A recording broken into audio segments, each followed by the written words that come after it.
Gálatas, capítulo 5, versículos 16 a 26.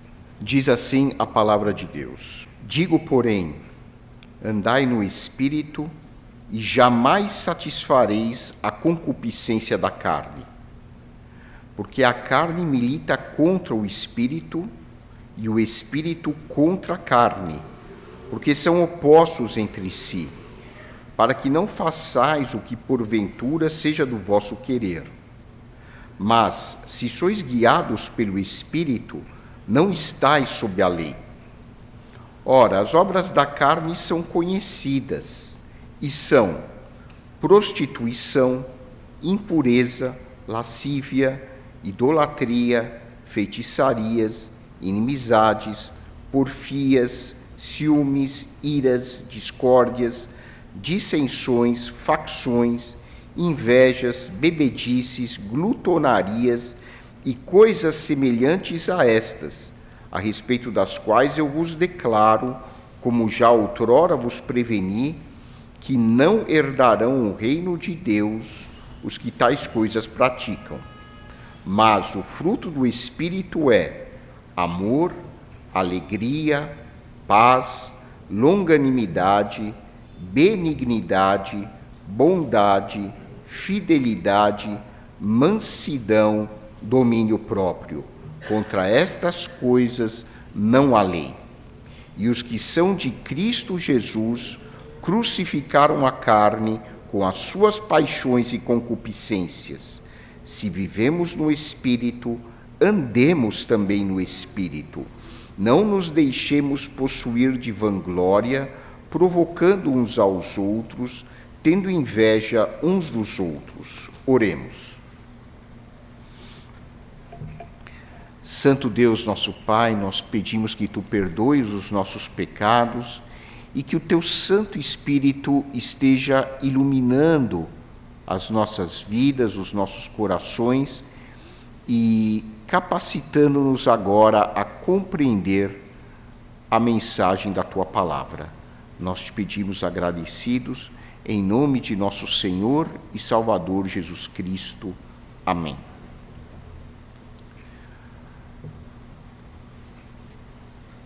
Nós hoje vivemos uma era da velocidade.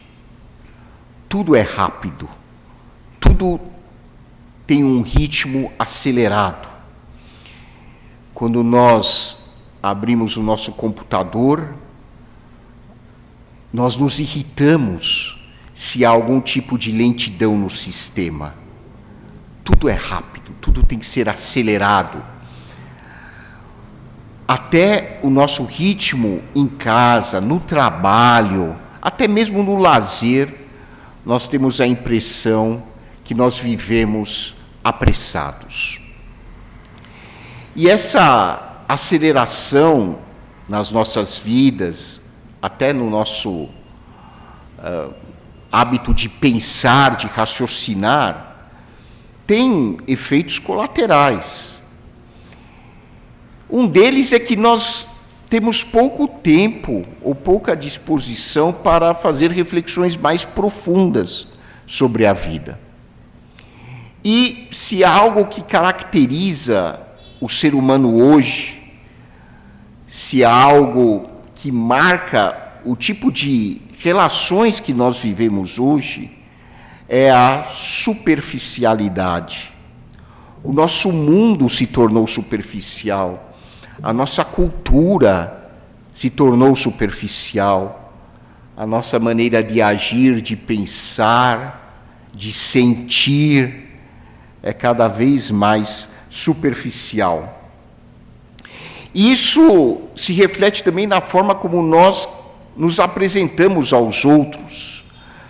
As pessoas estão muito preocupadas na foto do seu perfil, no Instagram, ou no WhatsApp, nas redes sociais. As pessoas se preocupam em como que os outros vão enxergar a minha imagem. A minha imagem é a coisa mais importante que eu tenho que preservar. Então as pessoas investem no exterior, no estereótipo. Nós investimos muita energia hoje em dia naquilo que é a nossa aparência, como as pessoas vão enxergar a nossa imagem, se vão nos valorizar ou não, a partir do nosso exterior, da nossa aparência externa. Só que embaixo dessa camada superficial existe algo muito mais profundo, que é o nosso caráter. E em relação ao caráter, nós vivemos um empobrecimento muito grande.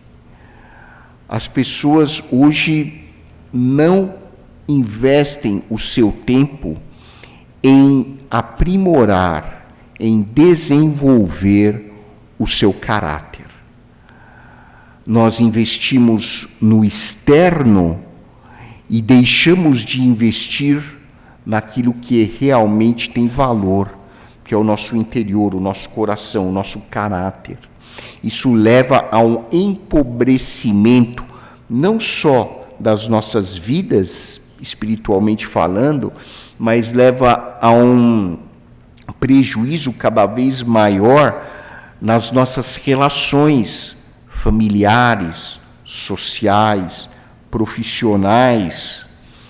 Isso se manifesta no mundo como nós o vemos hoje. É assustador quando nós ouvimos os noticiários e vemos o que domina as manchetes. É um grupo tentando prejudicar outro, um país tentando prejudicar outro, aniquilar outro, tirar vantagem do outro. Nós estamos em 2025, nós conquistamos coisas indescritíveis no mundo da ciência. No mundo da tecnologia, nós estamos extremamente avançados. Mas quando nós olhamos para as coisas ao nosso redor, nós praticamente não saímos da Idade Média. A mentalidade é cada vez mais tosca, superficial. As pessoas confundem muito personalidade com caráter. Usam como se fossem termos sinônimos, mas personalidade tem a ver mais com os nossos traços externos. Como nós nos vestimos, como nós interagimos com as pessoas a partir da nossa máscara, a partir da nossa persona, como dizia Jung. Personalidade tem mais a ver com a fachada. Pense na sua vida como um prédio. A personalidade é a fachada, como as pessoas vão enxergar você. Mas a estrutura do prédio, a fundação do prédio, é o nosso caráter. O nosso caráter corresponde aos nossos valores morais, espirituais, éticos. É o fundamento da nossa construção. E uma pergunta importante que devemos nos fazer continuamente: o quanto eu tenho investido em desenvolver o meu caráter? O caráter é a preciosidade que nós temos, e é em cima dessa preciosidade que a nossa vida se constrói. Em última análise, tudo depende do nosso caráter. Como é que se forma o nosso caráter? Em primeiro lugar, os grandes arquitetos são os nossos pais. O exemplo que eles nos deram, aquilo que eles mais valorizavam, muitas vezes passa a ser aquilo que nós também vamos valorizar mais ao longo da vida. A maneira como eles olhavam para nós, se eles falavam num tom mais gentil ou num tom mais áspero, se eles nos tratavam bem ou se eles nos agrediam, tudo isso vai formar o esqueleto da nossa personalidade, o caráter. Depois vem a escola, os nossos mentores. Tenho certeza que você, assim como eu, se lembram com muito carinho dos professores que foram tão importantes em moldar os nossos valores. Então, aqueles professores que incentivavam o raciocínio, a nossa autonomia, a nossa criatividade, como eles foram importantes na formação do nosso caráter.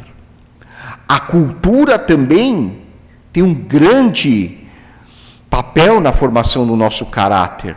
Então, uma cultura que valoriza o trabalho em comunidade, a cultura que valoriza a paz, a tranquilidade, as relações harmoniosas na sociedade, vai formar pessoas com um tipo de caráter totalmente diferente daquelas culturas que estimulam o consumo material exagerado, que estimulam a fama, a riqueza. E nós somos um resultado da conjugação de todos esses fatores. No mundo de hoje, a tecnologia, as relações sociais, familiares, oferecem um grande desafio. E diante desse desafio, nós nos devemos lembrar da frase de Martin Luther King Jr. Ele dizia o seguinte: a medida final de um homem não é onde ele se posiciona em momentos de conforto e conveniência, mas onde ele se posiciona em tempos de desafio e controvérsia. É aí que nós vemos o verdadeiro caráter de um ser humano. O evangelista Moody dizia que o caráter é o que uma pessoa é no escuro, quando ninguém está olhando para ele, quando ele não usa máscaras diante das outras pessoas. O caráter é aquilo que a pessoa realmente é em momentos em que precisa tomar decisões e fazer escolhas difíceis, mais profundas. Caráter, enfim, tem a ver com valores. E o caráter é tão importante nas nossas vidas que ele ocupa um texto central do Novo Testamento. Não apenas um texto, mas vários trechos da Bíblia realçam a importância do caráter nas nossas vidas. Em sua carta aos Gálatas, o apóstolo Paulo aborda o importante tema da edificação do nosso caráter como cristãos. O que a Bíblia nos ensina nesse texto de Gálatas sobre o caráter? Quando nós lemos esse texto, nós aprendemos que a construção do caráter depende de fatores cruciais. E o primeiro fator é reconhecermos a nossa natureza humana pecaminosa. Falar em 2025 que o ser humano tem uma natureza humana pecaminosa pode soar como algo completamente contracultural. Algumas pessoas podem dizer: como é que tem gente que em 2025 ainda fala em pecado? Ainda fala que o ser humano é um pecador. Pois bem, mas o que a Bíblia nos diz é que o primeiro passo para a redenção, O primeiro passo para a salvação é nós reconhecermos que somos pecadores. Quando a Bíblia fala em salvação, é importante entender que na língua grega, salvação significa cura, cura integral. Se você fizer uma enquete hoje entre as pessoas que se chamam de cristãs e perguntar a elas, o que você entende por salvação? 9 entre cada 10 cristãos vão dizer o seguinte: salvação é eu não ir para o inferno depois que eu morrer. Salvação é eu ir para o céu. Esse é o conceito popular de salvação. As pessoas acham que quando a Bíblia fala de salvação, está falando sobre um futuro muito distante, em que você ou vai para o céu ou vai para o inferno. A grande maioria das passagens bíblicas que falam sobre salvação não tem absolutamente nada a ver, nem com o céu, nem com o inferno.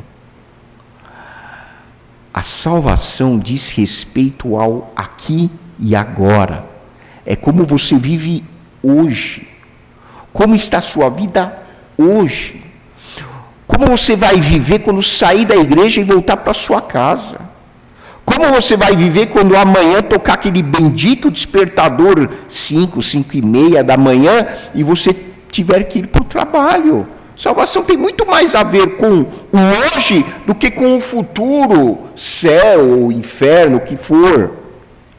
A palavra salvação significa cura. O que Deus quer, por meio de Jesus, é curar o ser humano, curar o seu entorno, curar nossas relações com nós mesmos, nossas relações com os nossos vizinhos, curar nossas relações com os nossos pais, curar nossas relações com os nossos filhos, curar nossas relações institucionais, nossas relações sociais, é curar a sociedade.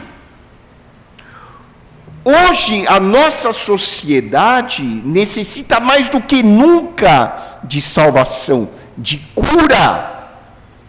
Quando nós vemos líderes de nações importantes dizendo: vou destruir tal lugar, vou invadir tal lugar, se vocês vão morrer de fome, não vão morrer de fome, isso não é comigo, é problema de vocês. Quando nós escutamos essas coisas e vemos as pessoas até aplaudindo esse tipo de discurso, o que vem à nossa mente é, como cristãos, o mundo precisa desesperadamente de salvação, mas só procura um médico quem reconhece que está doente. Dificilmente uma pessoa que não se sente doente procura um médico.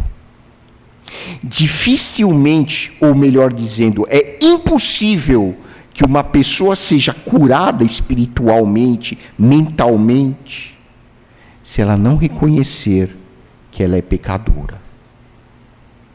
E a psicologia, hoje, reconhece esse princípio. O grande psiquiatra suíço Carl Jung dizia que todo ser humano tem uma sombra. A sombra é aquele lado da nossa personalidade que nós tentamos colocar embaixo do tapete. A sombra é o conjunto dos nossos traços de comportamento, dos nossos pensamentos, dos nossos sentimentos, que são sombrios, são desagradáveis, são negativos, nós temos vergonha deles. Jung chamou isso de sombra. E Jung dizia o seguinte, que para o ser humano ser curado, para o ser humano desfrutar de saúde, ele não pode ignorar a sombra. Ele também não pode lutar contra a sombra, porque ele não tem poder para isso. Ele tem que integrar a sombra na sua vida. Integrar a sombra significa reconhecer que você tem um lado da sua personalidade, da sua mente, que é sombrio. Um lado que você até tem vergonha de admitir, mas que você tem pensamentos, sentimentos que são ruins, que são nocivos. Quando você reconhece essa sombra dentro de você, você então passa a viver não debaixo do poder dela, mas sabendo que ela existe e que você tem a responsabilidade de viver de uma forma madura, sem se submeter aos desejos e pensamentos dessa sombra. E isso, na linguagem espiritual bíblica, é o que nós chamamos de natureza pecaminosa. É a mesma coisa, só que a Bíblia usa uma linguagem espiritual e a psicologia usa uma linguagem mais científica. A psicologia cognitiva diz, por exemplo, que a nossa mente pode ser tudo, menos objetiva. A nossa mente não é objetiva. A nossa mente falha. Nós temos uma distorção na nossa forma de pensar que se chama de viés de confirmação. Esse viés significa que nós, por exemplo, buscamos informações que confirmam aquilo que nós já acreditamos. E informações que confirmam coisas que nós não acreditamos, nós simplesmente deixamos de lado. É assim que nós somos. Nós temos uma mente que falha. Nós temos uma natureza interior cheia de vulnerabilidades, de distorções, de todos os tipos. E a primeira coisa que precisamos fazer para sermos curados por Deus é admitirmos: Deus, eu sou pecador e eu preciso de Ti. Preciso da Tua ajuda, preciso da Tua força. Essa natureza humana pecaminosa, o apóstolo Paulo chama de carne. Carne é o termo que aparece no Novo Testamento para se referir a essa natureza sombria dentro de nós. Esse é o primeiro ponto. O segundo ponto que Paulo diz: para nós construirmos o nosso caráter, nós precisamos nos submeter ao Espírito Santo. Paulo explica que existem duas forças dentro de nós, e por isso nós sempre vamos viver em conflito. Existe a nossa carne, que é a nossa natureza humana pecaminosa, da qual nós já falamos, e existe uma natureza espiritual, que é o Espírito Santo, que está em nós. Primeira coisa, precisamos reconhecer que o Espírito Santo está em nós. Quando que o Espírito Santo passa a habitar um ser humano? Quando pela fé nós reconhecemos que somos pecadores e depositamos a nossa fé no Senhor Jesus Cristo como Senhor e Salvador de nossas vidas, o Espírito Santo passa a habitar os nossos corações. Só tem o Espírito Santo quem recebeu Jesus Cristo pela fé como Senhor e Salvador de sua vida. Por isso, essa é a decisão mais importante que um ser humano pode tomar ao longo da sua vida: reconhecer que é pecador e depositar a sua fé em Jesus Cristo como único Senhor e Salvador da sua vida.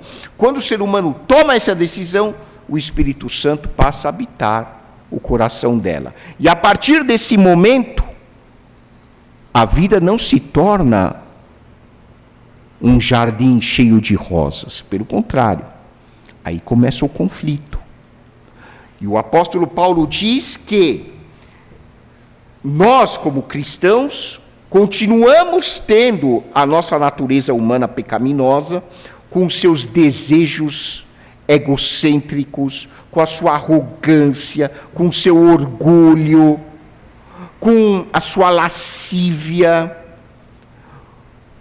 Mas, por outro lado, nós passamos a ter o Espírito Santo que quer nos conduzir para um estilo de vida em que o caráter é o mais importante. E por isso nós estamos falando sobre a construção do nosso caráter. Para eu formar o meu caráter, aprimorar o meu caráter, é importante que eu me submeta ao Espírito Santo na minha vida. Todos os dias nós vamos viver um conflito entre aquilo que o nosso ego deseja e aquilo que o Espírito Santo deseja para nós. E cabe a cada um de nós decidir o que vai fazer a cada minuto, a cada hora. Então, por exemplo, pode surgir uma oportunidade para eu enriquecer ilicitamente. E eu conseguir comprar um bem, um imóvel que eu jamais teria condições de fazer, pelas vias legais. Eu sou cristão, a tentação aparece, mas o Espírito Santo, ao mesmo tempo, vai produzir em mim um desejo de recusar essa oferta indecente, porque agora a minha vida pertence a Jesus. Pode ser que amanhã alguém me tente com uma oferta indecorosa, do ponto de vista moral, do ponto de vista sexual. O pecado ainda está dentro de mim. Na minha mente continuarão existindo pensamentos, desejos errados, mas o Espírito Santo dentro de mim continuamente produz uma força contrária, que me leva não para o pecado, mas para me aproximar cada vez mais da pessoa de Cristo. O apóstolo Paulo diz que a única forma de nós construirmos um caráter íntegro na presença de Deus é vivermos essa conexão profunda com o Espírito Santo. Tem gente que nem sabe que o Espírito Santo mora dentro delas. A vida cristã, meus irmãos, é uma vida de relacionamento com Deus. E quando eu me relaciono com Deus por meio da fé em Jesus e tenho consciência da presença do Espírito Santo, o Espírito Santo vai fluir através de mim, não mudando apenas o meu caráter, a minha forma de pensar, os meus sentimentos, mas o Espírito Santo vai fluir através de mim, mudando as minhas relações, mudando a minha forma de agir com relação ao próximo. E o apóstolo Paulo diz que, se nós não vivermos segundo o Espírito, nós vamos caminhar segundo a carne, e a carne caminha para a morte.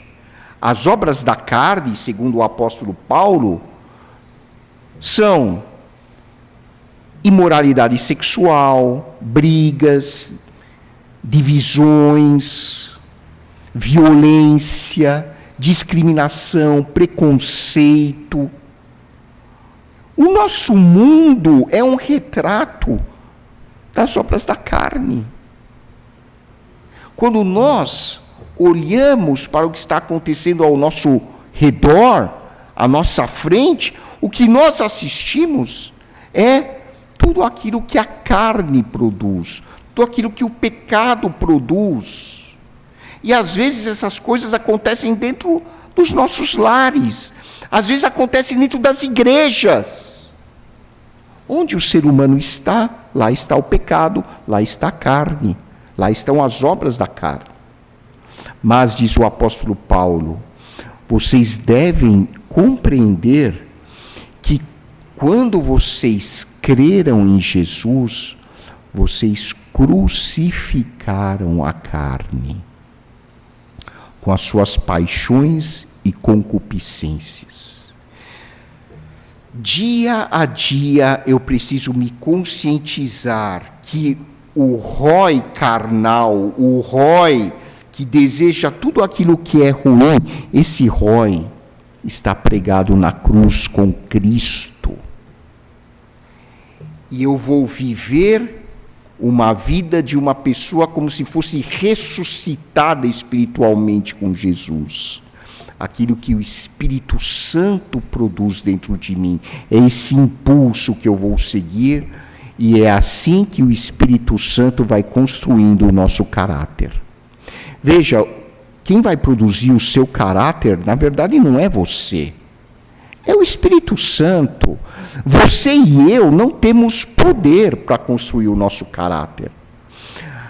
A nossa decisão é permitir que o Senhor Jesus, por meio do Espírito, vá formando o nosso caráter. É uma obra sobrenatural. E por fim, o apóstolo Paulo diz que nós devemos manifestar o fruto do Espírito Santo. Esse fruto acontece quando a minha conexão com Deus é tão profunda que o meu caráter então passa a ser um reflexo daquilo que Jesus é. Qual é o fruto do Espírito Santo? Amor,